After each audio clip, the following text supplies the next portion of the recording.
আসসালামু আলাইকুম বন্ধুরা, কেমন আছেন? আশা করি সবাই ভালো আছেন। আলহামদুলিল্লাহ, আপনাদের দোয়ায় আমিও ভালো আছি আলহামদুলিল্লাহ। আজকে আমরা কথা বলবো যে ৭টি আমল করার কারণে আল্লাহ তাআলা অতি দ্রুতভাবে দোয়া কবুল করে। সেই ৭টি কাম, কি কাম করলে আল্লাহ তাআলা আমাদের দোয়া কবুল করবেন সেইটার বিষয়।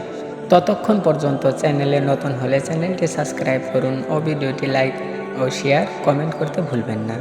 নাম্বার ১, যখনই দোয়া করবেন ইখলাসের সাথে করুন, যে দেনেওয়ালা জাত আল্লাহ। নাম্বার ২, হারাম খাওয়া ও হারাম পান করার থেকে বেঁচে থাকা। নাম্বার ৩, গুনাহ থেকে বেঁচে থাকা। অনেকক্ষণ দেখা যায় যে মানুষ গুনাহ করতেই থাকে, আল্লাহর কাছে দোয়া করেই থাকে। তো প্রথমে গুনাহ থেকে বেঁচে থাকা। নাম্বার ৪, নিজের পূর্ববর্তী গুনাহ থেকে তওবা করা আর নিয়ত করা যে আগন্তুক দিনে গুনাহ আর করব না ইনশাআল্লাহ। নাম্বার ৫, ভালো কাজে দেরি না করা। নাম্বার ৬, দোয়া করার আগে দরুদ ও দোয়ার পরে দরুদ শরীফের এহতেমাম করা। নাম্বার ৭, নিজের ভালো কাজের ওসিলা আল্লাহকে দেওয়া।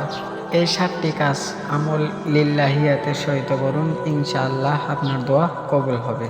আশা করি ভিডিওটি আপনাদের ভালো লাগছে। ভালো লাগলে ভিডিওটি শেয়ার করুন, যাতে করে অন্য ভাই বোন এই ভিডিওর দ্বারা শিখতে পারে আর যেটার সওয়াবের ওসিলা আপনি হইতে পারেন। ও চ্যানেলটি সাবস্ক্রাইব করতে ভুলবেন না। ততক্ষণ পর্যন্ত ভালো থাকুন, সুস্থ থাকুন। দেখা হচ্ছে অন্য কোনো ভিডিওতে। আসসালামু আলাইকুম ওয়া রাহমাতুল্লাহ।